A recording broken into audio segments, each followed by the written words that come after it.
My name is Shelly. I'm the chair of the Los Angeles chapter of ASIS, and so glad you're here. And thank you so much to the UCLA student chapter of ASIS for hosting and for being our co-sponsors. We're going to get started right away. Sylvia is going to give a presentation on her experience with her background in coding, her experience learning it and teaching it, and what her philosophy is, and then we're going to do a hands-on demo with one of the tools that she uses. It was two different tools. Sylvia is the curriculum developer, curriculum coordinator, program coordinator for DIY Girls, and we do after-school programs at libraries and at schools around LA, and have an initiative to get girls involved in technology and specifically teach them how to code. So she's going to tell a little bit about that too. And for those of you who are joining us through the webcast, you can submit questions at any time.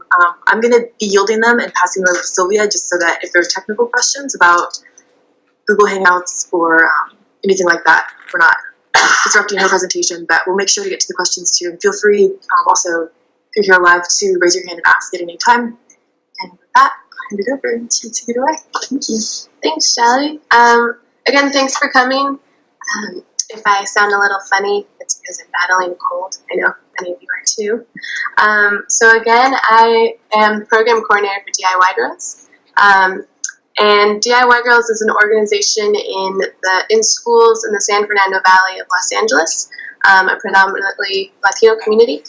And our mission, our main mission, is to get girls excited about technology by providing hands-on, providing the tools and support needed for hands-on creative electronics projects.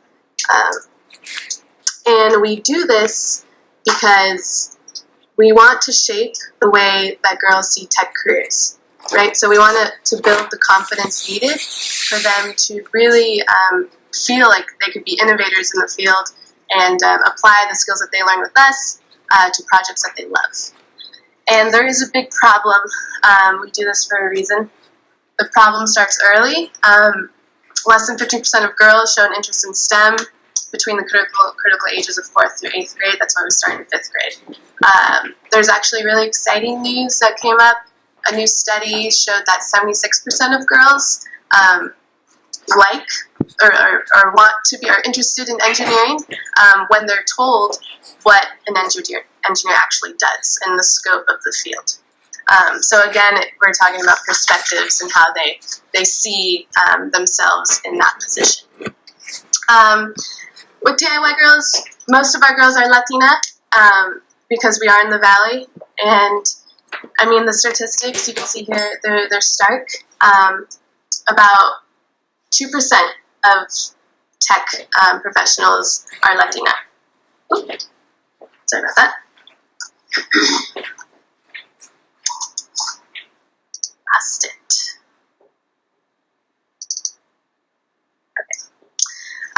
And 25 overall are women, 25%.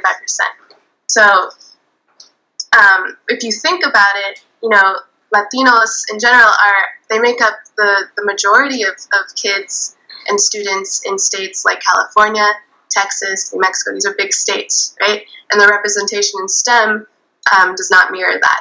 It remains very stagnant. And, you know, that's where we come in. We want to empower our girls to feel like just to become a part of this community and be a new generation of creators for the community. When you think about it, the people who, you know, the scientists, engineers who decide on the problems to solve or the products for whom, for whom things are made, it's largely based on who's running the show. And if we could get Latinas and minorities and women into these positions, our community will be represented and our voice will be heard. So that's why we do what we do. And the way we go about it is we start in 5th grade and we do things ourselves. We get girls hands-on in fun environments, and we want them to explore and make with technical components and create something that's meaningful to them and that they could show to their family. The DIY girl is a confident maker who can design, build, and create her own future. hence doing it yourself. We do a lot of really cool things. We have a 3D printer. They 3D mold their own toys and they get to print them out. We work with soldering, so just melding electronics together, e-textiles, power tools, and of course coding. A coworker of mine, we just finished a pilot project for one of our high school programs, and they built a photo booth and they made it look like an actual camera. It's huge. It's made out of wood. So they created it from scratch. And I don't know if you've ever used a jigsaw. Has anyone ever used a jigsaw? Yeah? So is it hard to control first time? Yeah, at first it's a little intimidating. And we have, high school girls who are just like timid or just like don't know how to, handle it. But, my coworker is just, this tells them you need to control the tool. Don't let the tool control you. And that idea just resonates in everything that we do. We want to take control of our projects and of our tools. And that idea is just super empowering for our girls. Our reach, we are a small team. We're a team of 5, but we're super ambitious and we're growing. So our goal is to serve more girls. Right now, we serve about 400 girls, and we plan on tripling that number every 2 years. So what is special about DIY Girls is that we want to build a relationship with these girls. We don't want to just start in 5th grade and leave them. We want to continue providing engaging opportunities for them in tech and mentor support throughout middle and high school. So, we're encouraging, we're the tech models for them, but we're also encouraging them to be their own tech models for their community and for their family. And I could go on forever about the programs that we do and the projects and specifics, but we could talk about that over pizza. So that's our website. Yes, why are you here? Can I just get some thoughts? Why did you come to this workshop? Yeah. I think it's kind of overwhelming going into the programming for library science and not really knowing any of the coding background. You realize how important it is for so many programs and how useful it would be to know certain things just to sort of work your way around. So hopefully it'll help with library science, but I think it'll help with all. Definitely. Cool. Any other thoughts? Yeah, so this is kind of what I imagined. You want to learn about code. You want to learn to code something. You want to use, the platform, hands-on experience. Maybe you want to teach code. Maybe some of you are going into instructional academic stuff, and you want to share this with your patrons. My goal for you is to leave this workshop feeling really excited to create something. Whether it be a database or art or music or anything you want, I want you to feel empowered and just not afraid of getting started. And because code is so cool, I'm going to show this video so we can all get inspired.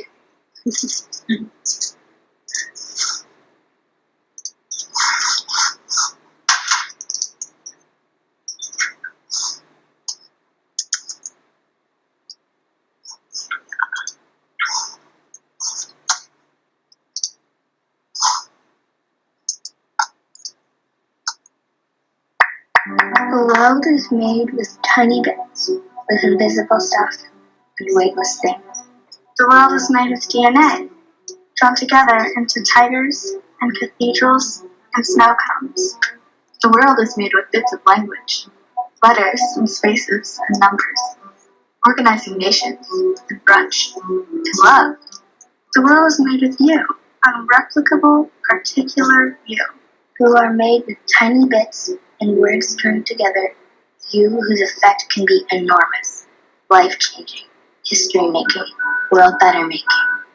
The code to change is also made of tiny bits and bytes drawn together.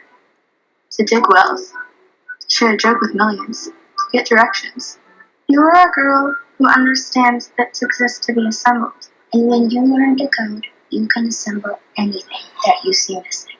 And in so doing, you will fix something, or change something, or invent something, or run something. And maybe that's how you will play your bit in this world.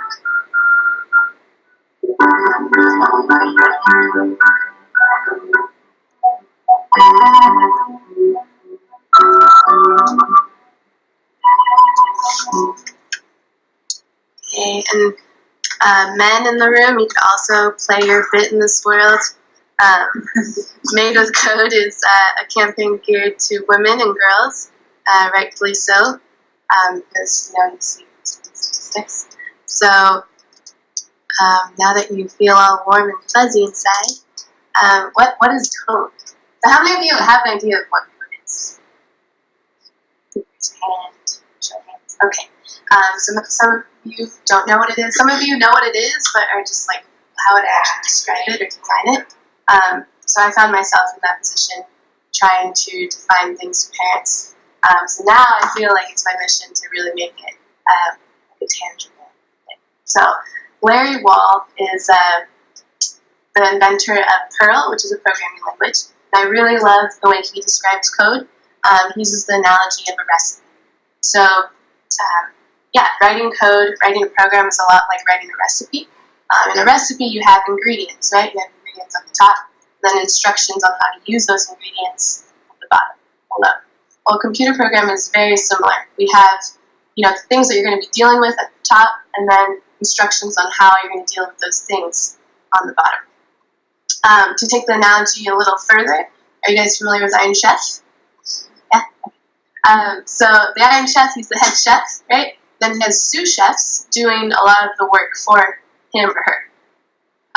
So a computer program is very similar in the way that you are the head chef, the programmer, and the sous chef is the bits of computer, the bits and bytes of the computer that can do things for you. But unlike sous chefs, those bits and bytes are very dumb, and they need to be told step by step what to do, right? Just like a robot. So that's basically how I think of code. It's been like the beginner mindset. Of course, concepts get way more complicated than that. But it's good to start like this. Think of it as a recipe. You don't have to start with the difficult concepts. The way I see it, I think code is a tool that will allow you to do things you've always wanted to do. It's much more than a language for me. I believe that it's a way of living your life. It's a way to learn life skills like problem solving, logic, persistence. And all of these new skills will allow you to have a smarter relationship with technology and other people. It's magical. And not in a sense, because some people may say, code is magic, but not in the sense that we don't know how it works, because we should all know how a computer works, right? It's magic in the sense that you can do almost anything with almost nothing, right? All you need is a computer. It doesn't have to be a fancy one. I started coding on a really awful netbook that wouldn't even fit. So it's really a way of being and an opportunity, which I think librarians are all about. So why? So we covered the why of code, or the what of code. Why code? There are obviously a lot of benefits, and my message changes depending on who I'm talking to. So in my line of work, I work with Latino parents, and all parents care for their children, but within my experience, and as my mom was from Guadalajara, and she worked really, really hard, and she just wanted me, and she still wants me to make money, and that's just something that's parents want, right? They want you to succeed. So the number one thing I talk to parents is the practical economic benefit, right? There's some statistics. STEM jobs are the fastest growing segment in the U.S. 71% of jobs include computing. And more than 1.7 million programming-specific jobs will be available in 2022. And they get a salary of $83,000 to start. So that catches the attention of a parent. they're like, oh, okay, I didn't know that. Tell me more, right? So the other half of my message is more of a social, empowering push. Like I mentioned before, the statistics are really stark, and we want more of the community, more women, more minorities into these positions, because we are at a point where if we don't do something, our voices will be lost, and products will be made, and we're not going to be the person that they're thinking about there. So I think it's important to send the message. We need to come together and empower ourselves and recognize that we have skills within our community that they exist. It's just a way of recognizing them and having people value them, and building the bridge between old and new traditions, and expanding the word of, we use the word trabajadores, which literally means hard worker in Spanish, and we want that word to include not only like home repairmen or manual laborers, people with technical skills, but we also want that word to include Latina scientists and engineers, computer scientists, right? Women, minorities. Again, the message changes, and it depends who you're talking to. I'm imagining most of you have a relationship with the library in some sort of way, right? So are you all students here? Yes? Awesome. Okay. Coding is the literacy of the digital age. It's, coding equals, and literacy equals opportunity. And that's what the library is founded on, opportunity, right? We want access to information. There is a very good site that I'd like to share with you, and I think maybe we could do this together. This is nextlibraries.org. They have just good articles in general about tech in libraries. Should librarians learn to code? So we can do this. Do you guys like to code? Or do you want to learn? Yes or no? Yes? Okay. So, really enjoy it. Like, you want to do it all the time. Who wants to do this all the time? Or who would like to use it or know about it, but maybe not use it all the time? Okay, the majority. It says here, you don't have to learn it. You don't have to learn it all. Just learn the tools that will help you do the projects that interest you. So what do you want to do? And see, it opens them, right? All these opportunities to create a beautiful website, make tutorials, infographics, build a full library app.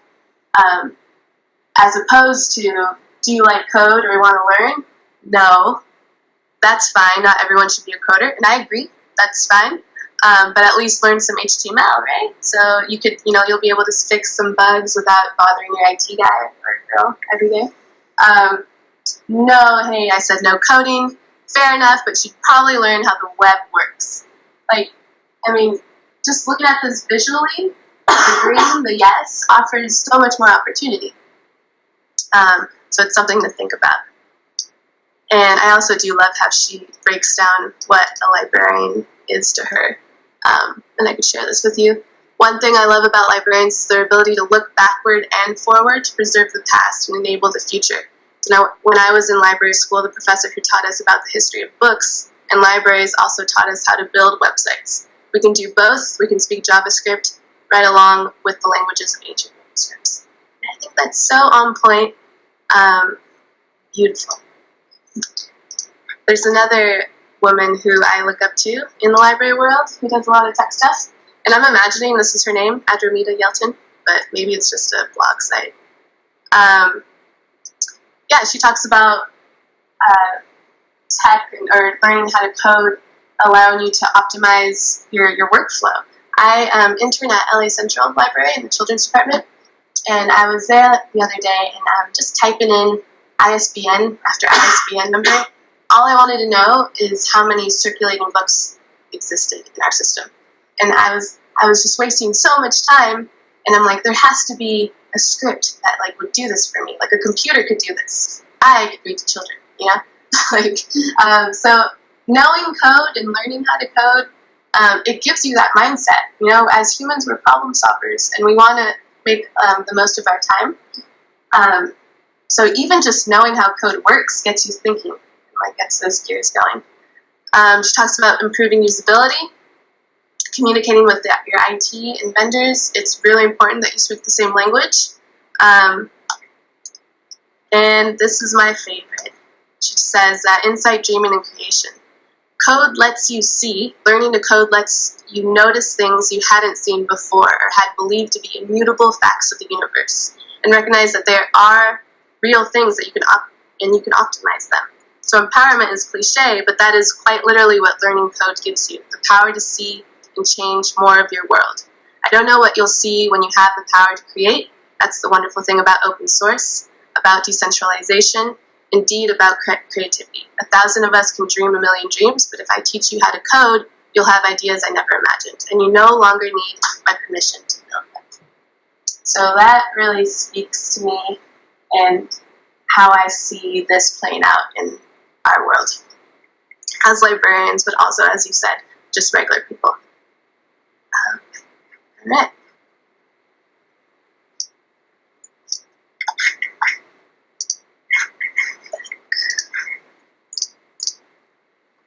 Any questions so far?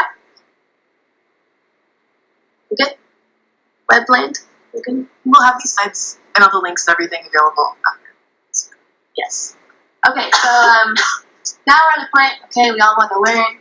How do I learn? I ask you, what do you like to do, right? So that's the number one question I ask my kids as well.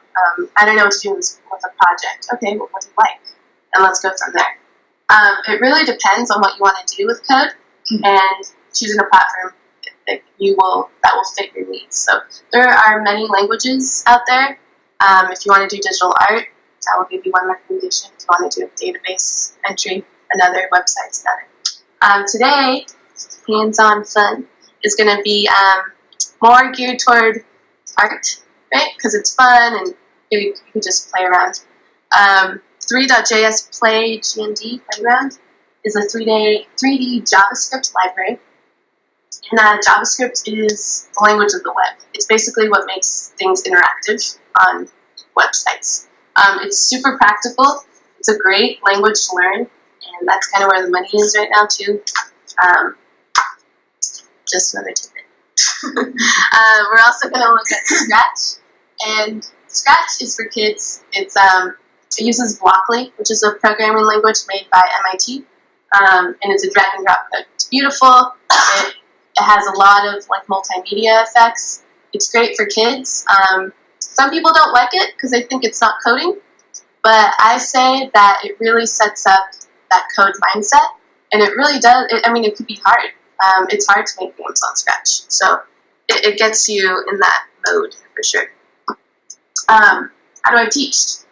It's, again, dependent on who is your audience. So you really, you want to talk about, who are you teaching? Are you teaching kids who are just beginning? What are your goals with them? Do you want to complete a project? Or do you want to just, kindle a light, a fire about computer science? It's always important to teach with intent.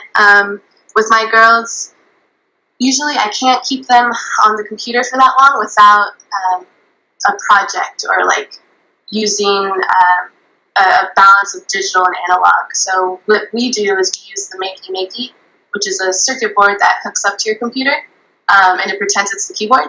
So essentially what you have is a game that they've created, they've coded on Scratch, and then you have a box or Play-Doh or any foil that they could create something with, like a video game controller, hook it up, and then control what's going on the screen with this thing that they made. And that, it's really magical for them to think of that, and that's how we talk about electrical current and coding. That's how I usually introduce it. And it works for the most part. Languages, there are many of them, and James could say this, but yeah, it depends on what you want and need. A lot of people want a trajectory. They ask me, okay, so what should I start with, and then what should I do, and then what should I do? Well, it will change. For kids, code.org, it's the Hour of Code thing. Obama did it. Yeah, it's like hot right now. So that's a very simple platform and totally holds your hand every step of the way. Scratch does not hold your hand as much. It's a lot of figuring out, exploring, which you'll get to do today. And 3.js, I would introduce this to high school kids. I feel like it's really cool conceptually, but not as pretty, right? Not as eye-catching for a child. For adult beginners, it depends what you want to do, but you guys are going to start on Scratch. Maybe you do HTML, CSS. I taught a web design class at West Hollywood Library, and it's so cool seeing adults like taking control of their business or something, and like they want to create their own website, or like maybe they want to become an entrepreneur, and it's cool to see that process, right? So it depends what you want. PHP is for databases. Okay, we're going to start with our first demo. So if you could all get on this website, 3tsplaygis.net.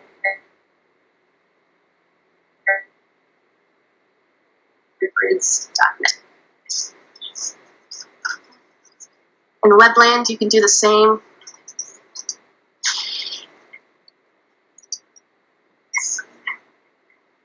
Do you guys all get the URL? Yes. Oh, I'm sorry. I'll go back to that. From here, you just. Oh, there you go. It might be a little 3 spelled out. JS. We'll just wait till everyone gets URL.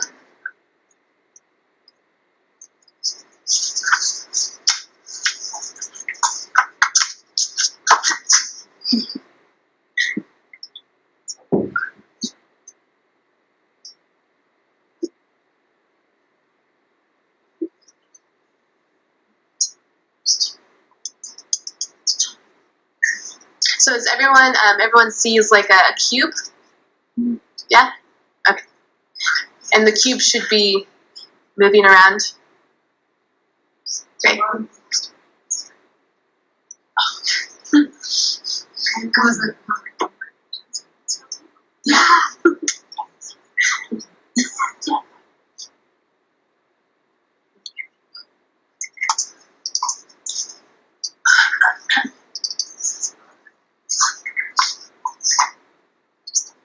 Alright, so everyone has the site, we're good? Okay. So what we're going to do is follow along with this video. I recently found out about this guy who lives in Chicago. He's a digital art or new media artist. He's also an educator. He's awesome. His name is Nick Briz, and you'll see a lot of my resources come from this guy. So he's going to introduce this tool that he created because he wasn't satisfied with what was out there. And he goes through a tutorial that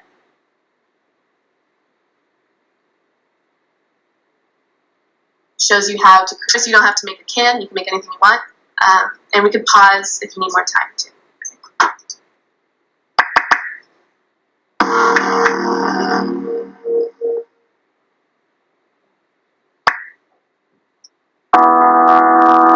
My agenda is to encourage digital literacy. So the graphical user interface might normally obfuscate code in the interest of making these tools more accessible, using that same sort of interface to augment the code so that you're forced to play with code and learn by messing with that. So I made the whole tool. And to introduce people to 3JS and WebGL, that's modeled after learning by copy and pasting.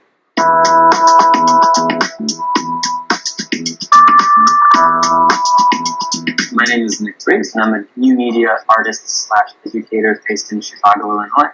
I'm going to be walking you through this tool that I built, which lets you play with and make interactive and generative 3D animations and graphics using 3JS, this library built on WebGL.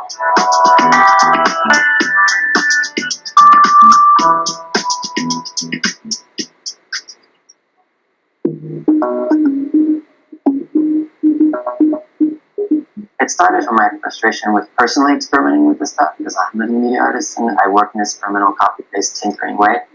And like the WebGL stuff, and to some extent even the 3JS library, wasn't so conducive to that kind of practice. So I started to build a system that would just let me play with this code a bit more, and then figured with packaging in such a way that other folks can play with it. So what it does is bridge the gaps for folks that are a bit more sort of experimental, new media, digital art minded, and these kinds of folks that like experiment, copy and paste, tinker with stuff and learn this way. And these tools that have been developed by like the open source community, by programmers and developers. The reason for doing that is digital literacy. So it's organized in such a way that gets folks to look at code and to play with code rather than hiding stuff. So we're going to walk through it, and as a basic example, we'll make like a Campbell soup can. The first step, that's sort of like graphical code interface. So on the right side, you have like menus with sliders. And at this point, you could try your best to follow along with what he's doing, but we'll take like 5 minutes for extra exploring time. And sort of familiar interface. On the left, you have the code that is rendered by using the interface.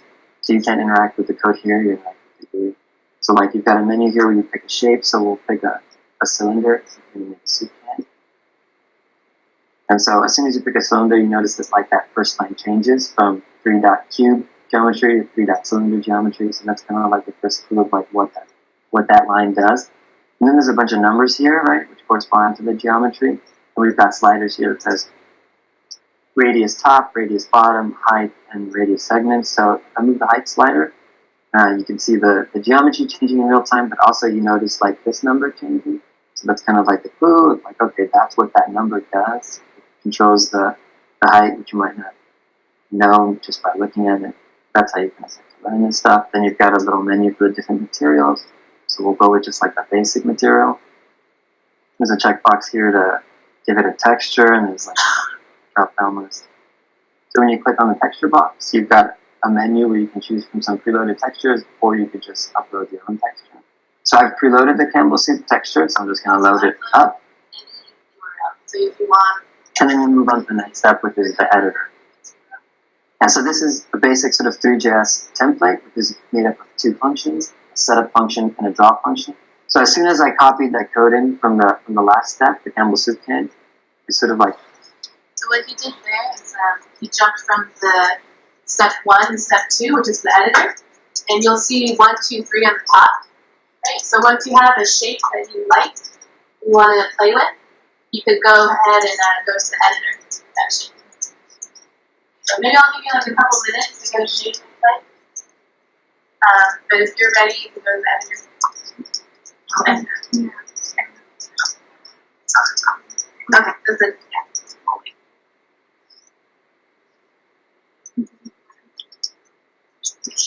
Put up there, kind of like vaguely in the background. And that's because the editor is layered over your final sketch, your final project. And there's a button up in the corner that says hide code that lets you toggle that on and off. So if you click it, you can see what the sketch is going to look like when you finish and you share it. If you toggle it again, the code comes back up. Another section in this top right-hand corner called snippets. And so this is sort of a library of different code snippets that we can start to collage by copying and pasting them in. So we can start with this first one that just says rotate mesh. As the name implies, rotate our mesh. And it just takes you to a little code snippet. And there's some, like, all the snippets have little instructions just in case. So this is to rotate the mesh, add the code below to your draw function. So we'll copy that. I'm going to paste it into the draw as dictated by the instructions. And as soon as I pasted it, you can kind of see the can rotating. Again, we can add the code and get a better look at the can. So the way that the snippets work is kind of it starts off with the simplest snippet, and then they kind of like build off each other as they go down. But we can skip down to this. Does everyone understand how to take a snippet and then it copy and paste it? You're supposed to Oh, okay. Got it. So before you go to the editor, you copy and paste your can. Yeah, and then you put it under setup or under function draw. Sorry. And in your code, you'll see two. He says you'll see two major void function and void drop. Function is basically, or I'm sorry, setup is like the environment, and draw is the actual object, right? So if you cut and paste your code, you're under draw. That's what. Then you kind of play around with the snippets. And like you said, it starts simple and then goes more complicated. And you can just put follow the instructions in GitHub. It should be fairly clear.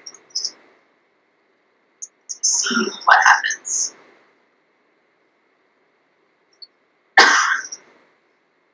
I don't know. Well, so you see paste code from yesterday. Yes, just delete that and then there you go. Oh, okay. Yeah. So how do you want to successfully get the requires together? Stuff like that.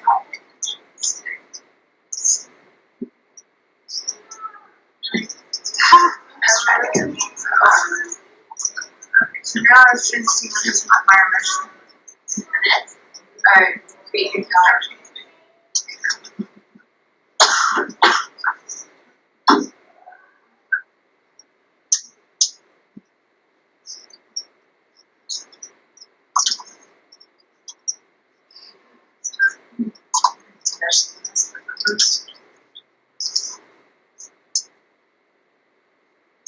Whoa.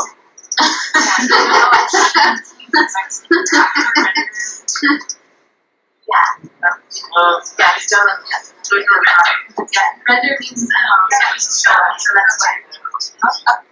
Yes. Ready for this density?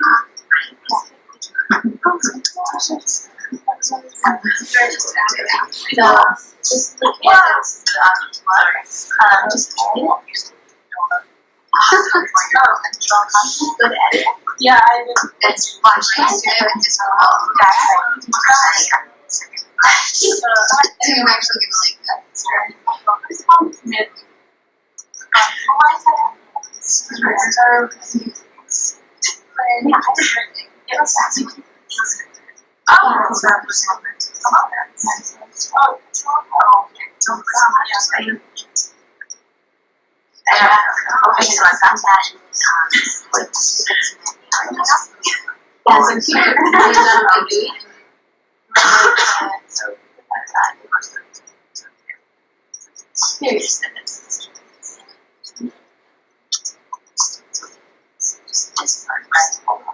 Just put it under your drop.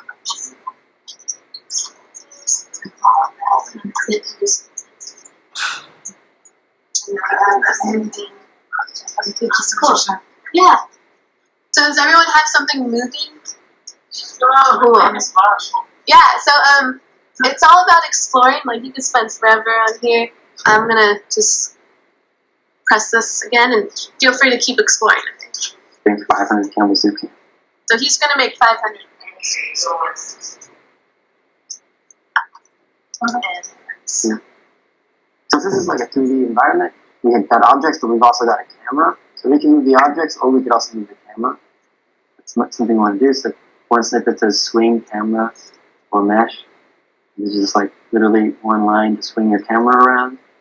And it says add that to your draw function. Yeah. Anytime you see numbers, you want to mess around with those numbers. So I might just mess around with the numbers on the camera swing effect. And if I make this one bigger, my swing is a bit more pronounced. Again, I'm copying this and just replacing that line 27 like it says.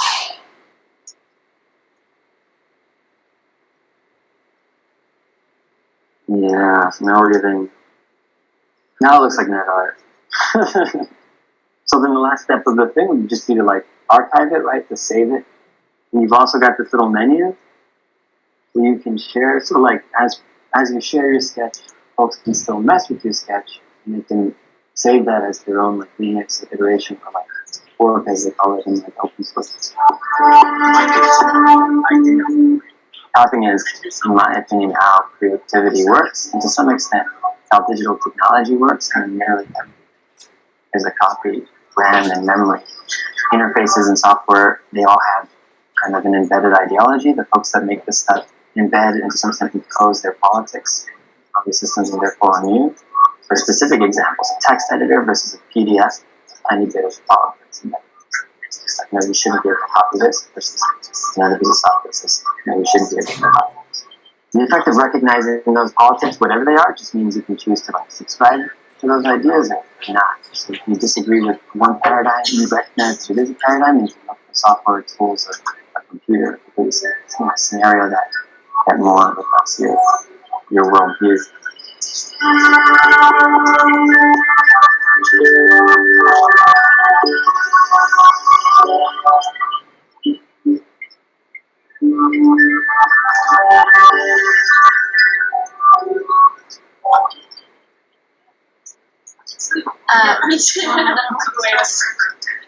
Okay, guys, so that's just like a very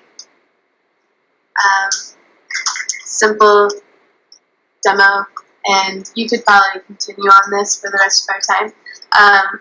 And I'll come back to some of you who had some questions. But what I really wanted to drive home is this idea that Nick emphasized was the tinkering, cut and paste method of dealing with code, right? So it's his whole ethos is jumping in, fearless, like without any fear, right? Fearless, and just starting to create things, right? And I heard you guys like, oh man, it's moving. It's really exciting being able to control an object. So yeah, I love the connection he makes with copying and pasting, remixing code, and how everything really is some sort of copy, right? Memory, RAM. We're going to move on to Scratch. So this resource will be there for you. It's free, and I encourage you guys to play around with it. There are some frustrations, right? So if you accidentally delete something of the code that exists, and you don't know what you deleted, there's kind of no way to go back, because you do need to understand what's missing, right? So as a beginner, you're like, I deleted something and it disappeared. So I just recommend starting over at that point, because we are beginners and this is how we learn, right? Scratch. So Scratch is, again, the platform for kids. I'm going to show you a very short introductory video.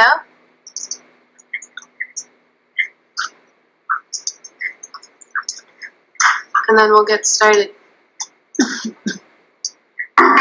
Imagine creating your own video games, animated stories, or interactive art. Scratch is a programming language that makes it easy for people to make all kinds of creative projects. With Scratch, you can make things walk, talk, sing, dance, bounce, fly, win, lose, or draw. Scratch is used by all different kinds of people all over the world to make all different kinds of projects. I love drawing stuff. I especially liked drawing this picture because it was really fun. In this project, I used the sprite to draw a pattern. I started making these stories up. I don't know where they come from, I kept my imagination. My first project was a remix of one of the sample projects that come with Scratch. I just love the creativity of Scratch. There's endless possibilities. It's not like you can just make this project or this project, and that's all you can get. But Scratch isn't just a tool, it's also a community. You get to see other people's projects and learn from them and get ideas from them. I like to compose my own music in Scratch and draw my own characters. I love math, and I like making other people interested in it too. Getting started is easy. You can download Scratch for free and just start exploring. You snap together Scratch blocks, just like you would snap together Lego bricks. Let's make the cat dance back and forth to a beat. If I want the cat to dance back and forth more than one time, I can wrap a repeat block around it.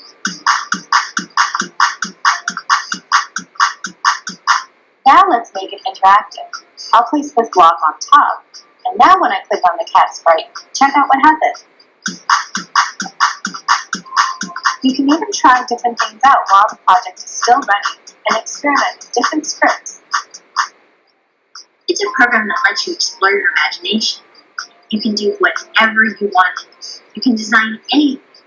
Using Scratch, I definitely learned a lot about programming, but I also learned how to collaborate with other people. This project has voices in it. I had my friends record their voices, and then I used it in my project. It's like you can do whatever you want, really. You can be as creative as you want. I can't wait to see what you create with Scratch. What will you imagine? What will you program? And what will you share?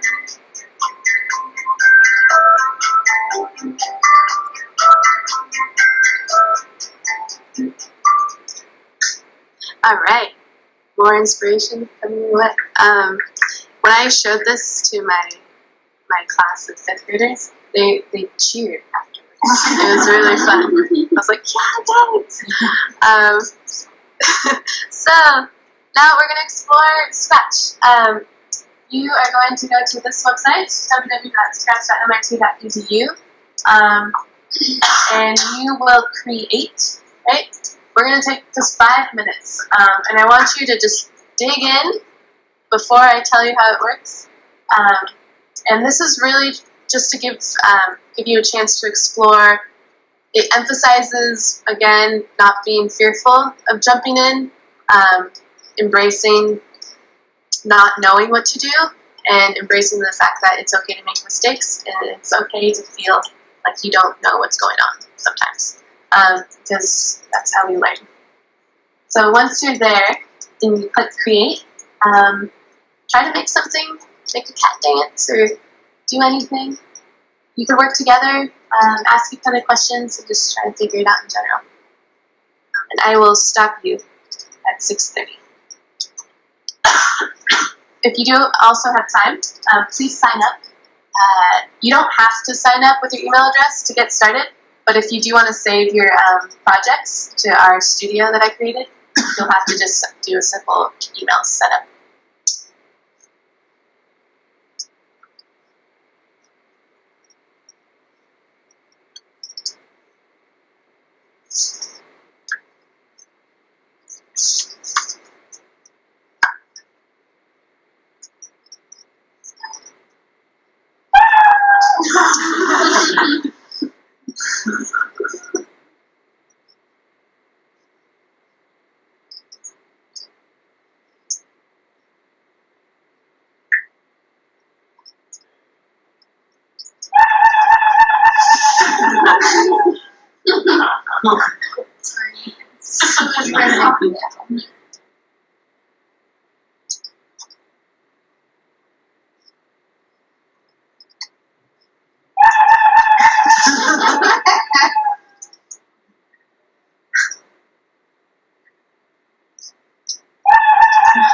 I'll give you one hint to get started. The events, I think it's the events block. Oh yeah, events block will really help you out. Every action needs an events block to get started.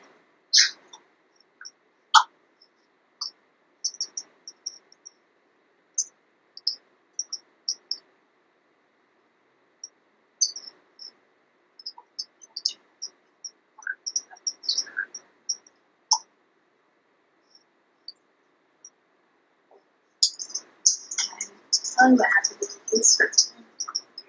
This is something needs to be, like it probably has to be below chapter time. Yeah. In that sense. Oh, yeah. I'm not sure what my first item is, but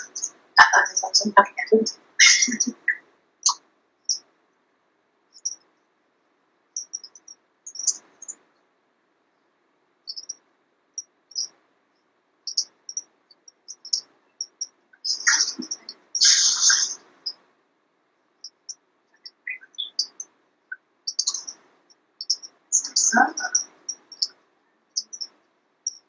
I'll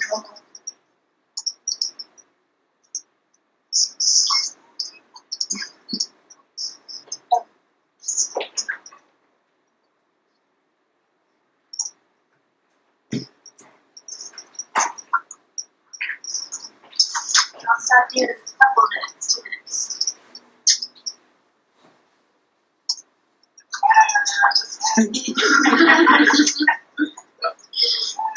You can change the sounds too. Figure that out. Yeah, I think there's a little bit from. Yeah.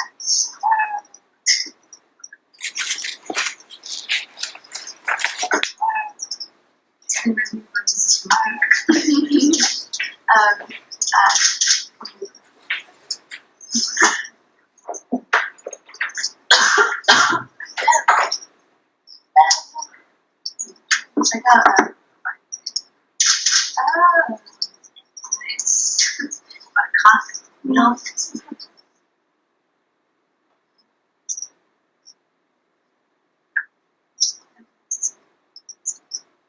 we'll touch base in 1 minute.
All right.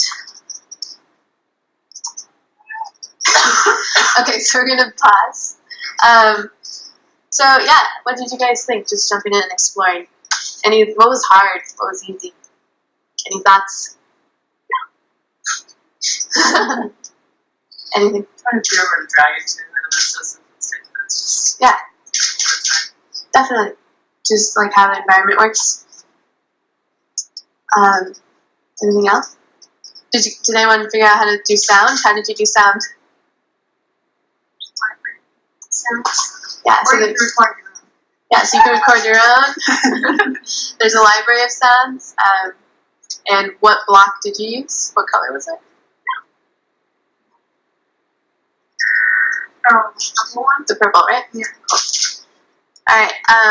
So again, that's to emphasize. Like I do this with my kids right away.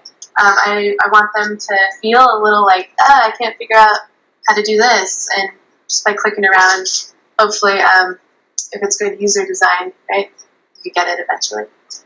We're gonna do an activity that's unplugged, so not on the computer for a second. Just very quick 5-minute activity. Have you guys, created creatures by folding your paper in 3 parts? And then one person does the head, one person does the body, one person does the legs. You guys done that before? Yeah, okay. No? So you're going to be in pairs. So you'll be in groups of 3 or 2. And you can join their group if you'd like. So basically what you guys are going to do is fold this in 3 parts. Follow the instructions. You have player 1, player 2, player 3. If there are only 2 people, you'll have the head and body and legs will be one thing. Okay. So this activity is to get you thinking about remixing, right? In general. So player 1, you're going to draw the head. Don't show anyone. Hold it over. Player 2, draw the body. Player 3, legs. Okay, go for it. And if you're in webland, you can stop and get a drink or get up for a minute. Part of the point of this is to unplug the computer. Or you can continue to play around and scratch.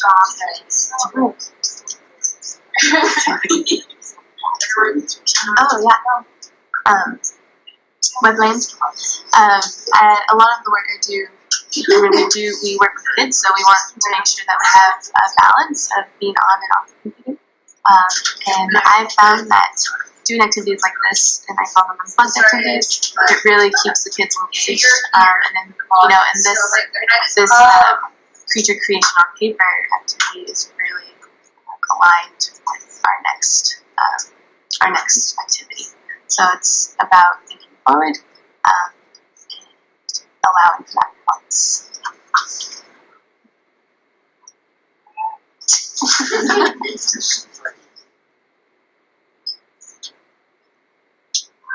We'll do this for like 2 more minutes. See what crazy creatures we come up with. Be in charge of this.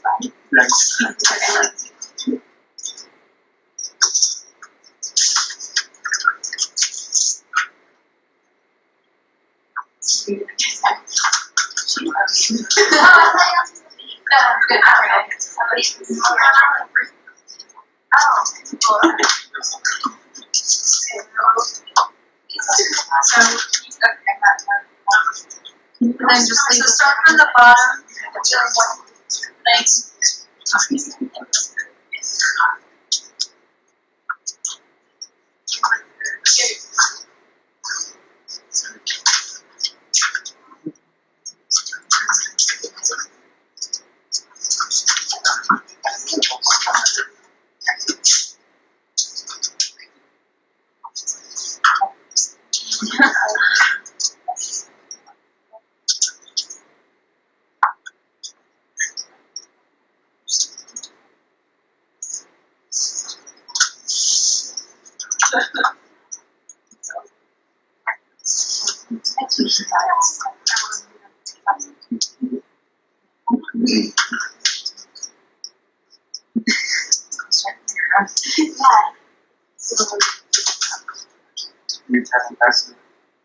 I think we're just gonna see what it is.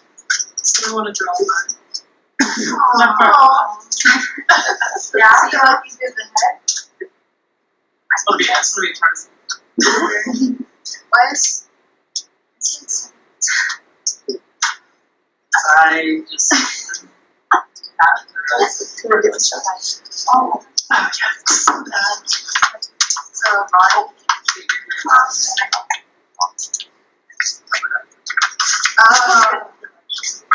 So, yeah.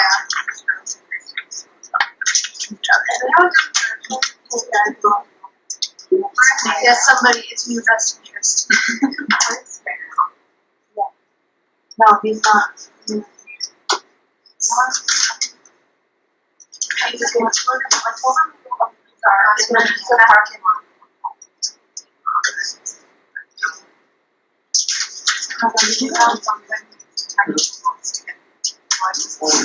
Yeah, you're gonna want to turn it thumbs up.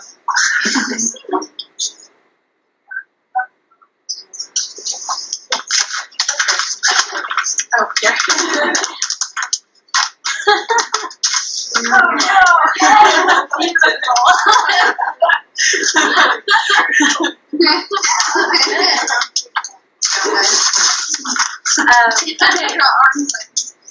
So you guys can look at your features. Again, this is a way to kind of get the kids off the computer or get yourself off the computer. It's really important to balance the digital analog. So you, when you do activities like this that align with the topic, it really gets kids to think of things in different ways and kind of just have silly fun, right? So your next activity is actually remixing a project on Scratch. And it's a project that I created. And you're gonna, it's called Creature Creation. So the rest of the time, before we wrap up and I give you some resources, we're going to remix a project. Just like you remixed your partner's animal thing. Do you guys, I mean, just to put remix, I'm using that word, that term. What's your idea of remixing? How would you define to remix? Edit? Repurpose? yeah, scramble. I like that. Scramble with a motive. What are the benefits of remixing? Or yeah, how did your creature become enhanced with your partner's ideas? More than one set of ideas and projects. Yeah, more than one set of ideas. I'm repeating what you're saying for our web listeners. Cool, yeah. I mean, and that's the idea of remixing, right? You're collaborating and you're learning from other people's code, basically. This is my creature. And if you are logged on to Scratch, please follow my studio. The studio is called UCLA Learn to Code. And let me show you what you will be remixing. So with projects on Scratch, there's a community here, right? And each project will look like this. You press the green flag and enlarge to play. So this is me. I have a little bio of myself. My favorite color is forest green. My favorite phrase, as you probably know, is you know. I say that all the time. It's a tick. Characterization and my age. And, you know, this is all cool. You know, he's changing colors. He's animated. But the thing I love about code that you can do is really manipulate your characters. And make them do whatever you want and then go back to normal. So here I have some controls that allow my character to move left, right, up, and down. When I press J, it jumps. And when I press spacebar, it turns into a billion pieces. It's making a clone of itself. And that's the code that's in Scratch. And it's pretty crazy. So I'm going to have you guys look inside my code, and you can see inside by pressing this button. And what you're going to do is create your own creature. But first, I just want to break down the canvas here. So here is the stage. These are your characters. Each character has a script, as you could probably tell. And the script is the code, right? That's the code that's controlling what happens. If you want to change what the stage looks like, that's like your backdrop. You have to make sure it's highlighted, go to backdrops, and then you can edit how it looks, okay? If I want to edit how my character looks in the beginning of my script right here, I edit this, right? And I go to costumes, and that's where there's a built-in paint editor, which is really cool. And here's where all of the magic happens. I've written a few notes for you, and you could collapse those to see, expand those. I want you to try to figure it out and edit the code as you see fit. So your challenge is to create your own feature. Make it look different. We have about 20 minutes left. I do want to I want to have like 5 minutes for resource talk, but other than that, you're on your own. You're not on your own. Please ask any questions and anything you have to say. Yeah.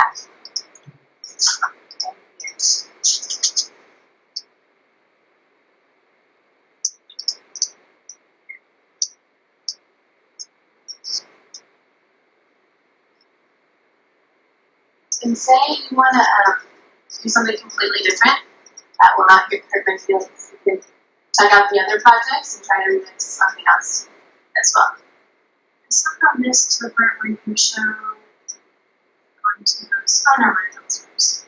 Yes.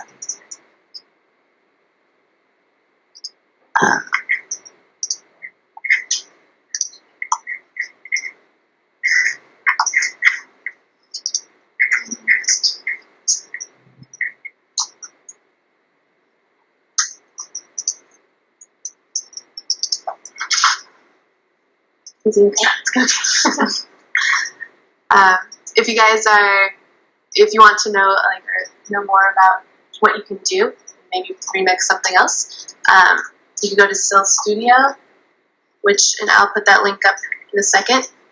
But here I have a lot of really cool projects that you can do as well.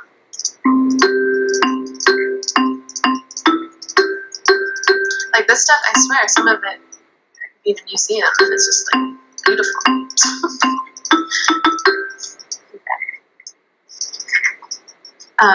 Scratch has a lot of like, it could enable your sound, your audio, and video. This project is called Clappy Bird.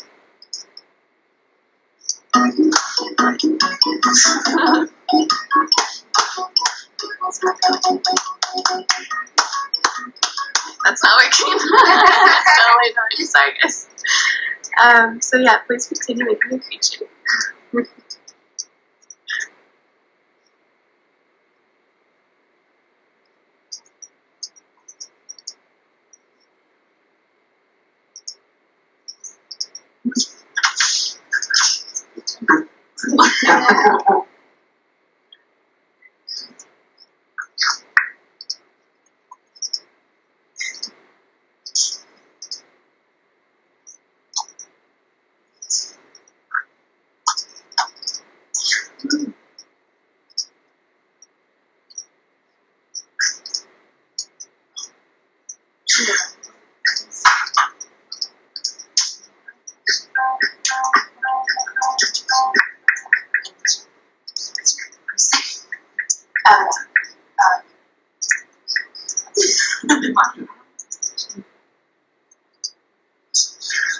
You can change.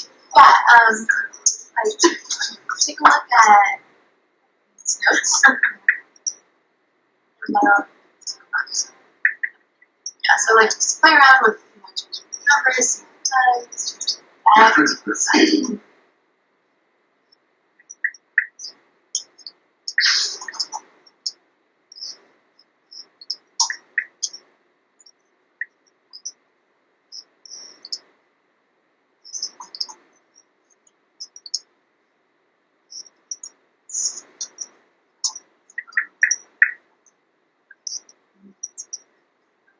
Wow, that's so cool.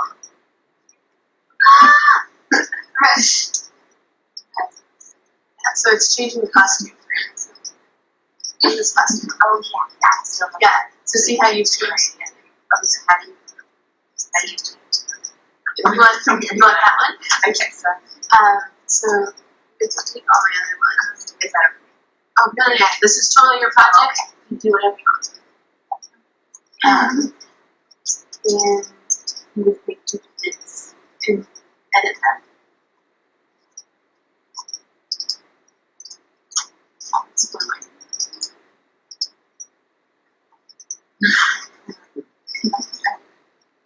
So by duplicating these strengths, your control the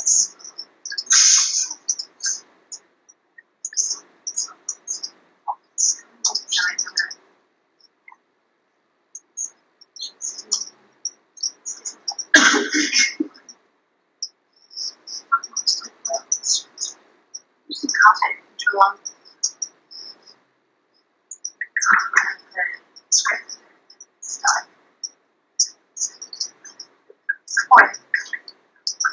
So what the code is doing is when you go to next costume. So when you press play, it's constantly has to change. What's it?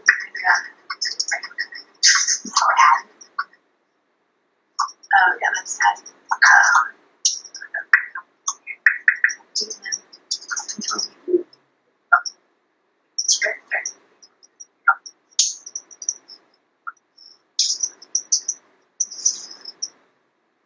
Does anyone know how to right click on these mouse? Hold down control the control. Oh. There you are. You could like edit that. Just like animation, right? Like stop motion. If you work on Play-Doh. Okay, so now we'll just put that one.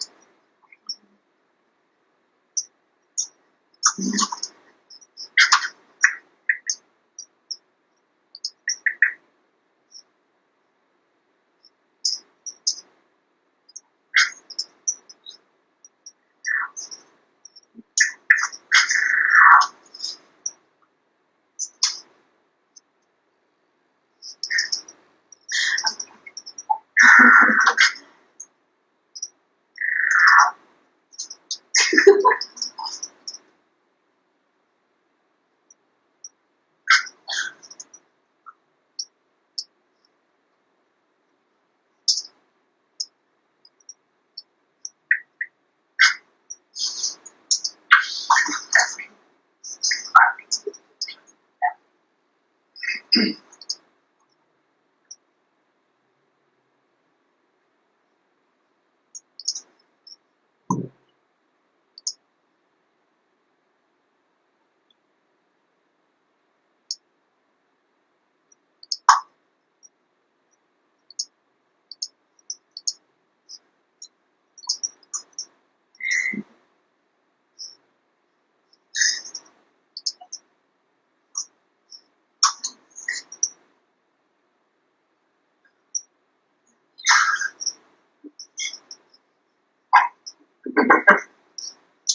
that's awesome. And then you can change those. Yeah. Oh, right here.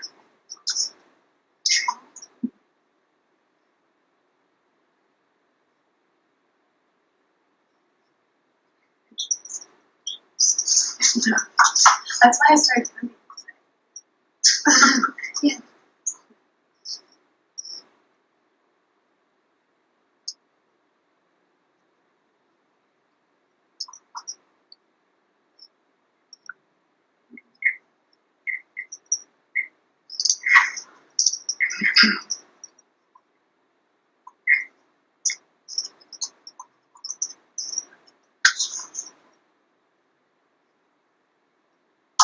So for those of you who are listening over the web, you can continue editing and remixing this project. And then if you'd like, you can add your project to the UCLA Learn to Code studio. And that link is right here.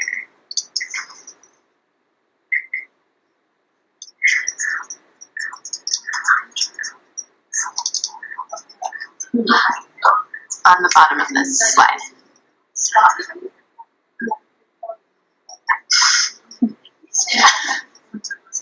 Yeah, the rainbow one.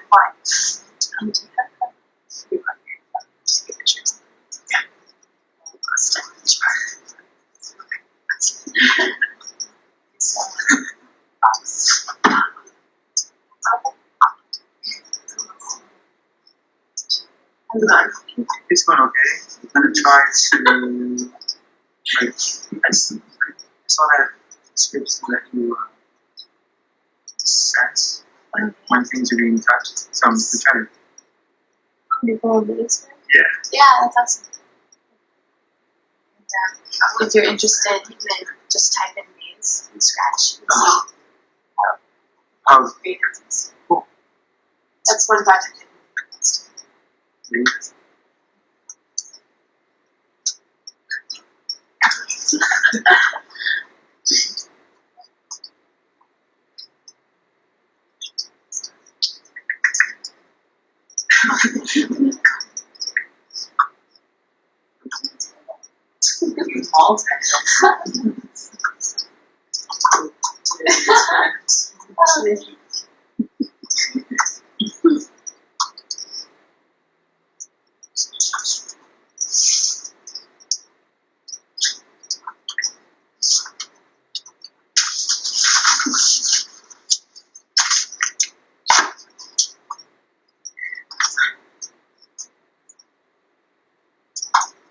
So I know we probably need more time to create something, but I hope that you've had a lot of fun just exploring, and that you want to continue doing it at home. We're going to stop in about 2 minutes, and then we'll go over some wrapping up.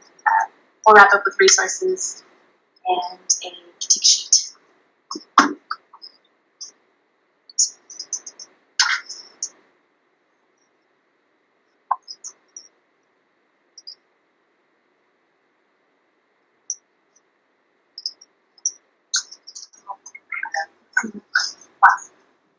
Alright guys, I'm going to pause you, and we're going to go over some stuff. What did you guys think of that remix? Fun? Like, it's a lot about changing things that are already there, right? But yeah, it takes time. It takes I feel like it would take like an hour just to remix something that doesn't look like that project. But yeah, I encourage you to continue. If you'd like, if you did save it, you could or if you did get an email address and sign in to Scratch, you could save it as your own project. And very quickly, this is my resource page. This will be on, I'll put it on my website, but I'll give it to Shelly as well, and we'll have it available for you. Really awesome course just came up on Coursera on Scratch, and there's a whole course in English, and there's a whole course in Spanish. So Coursera is awesome. I don't know if you're familiar with it. It's like a MOOC thing. Okay, so yeah, it's free, and it's called Code Yourself. Snap is a cool platform to look into. It's based off Scratch, but it's more advanced. It's less like kiddie. There are certain things you can do that you can't do in Scratch, and it comes with a really great reference manual that is like super involved. And then here I have some Nick Brid's Unlocking the Clubhouse, Women in Computing, a very, very good book, available for free on the internet. And Why So Few, if you're interested in all the DIY girls stuff I was talking about earlier, this is a great, it's like the article to read if you want to know why there are so few girls in tech. Yeah, and that's it. Up here, I have some of the resources that I created for parents in English and Spanish, so feel free to look through them. My husband drew the characters. So these are all online for free, so please just take a look. And there's some LACASIS stuff here Shelly can talk to you about. But if you would do me a favor and just write a few comments on this for me for my own professional development, I really appreciate it. I'm still a student, so it all helps. So I appreciate you guys. You guys have been awesome, and I hope that you're excited about creating things with the platforms that you've been introduced to. Yeah. Cool. Thanks. And last thing, sorry. I am doing a Coder Time program with LA Central. It's basically, we've created a coding curriculum for 9 schools in LA, and we're celebrating on April 25th, 1 to 3 at Central Library. So if you guys would love to come, you're welcome. It's going to be kind of like a maker fair type, and yeah, that's me. So feel free to contact. I have cards as well. Okay, I'm done now. Yeah, awesome. Cool. So, like Sylvia said, we'll have the presentation slides and links to the digital versions of these resources that she has up here on the LACASIS website, and also have a link to the recording of this presentation. So you will come by and get these resources there. So thank you guys. Good pizza.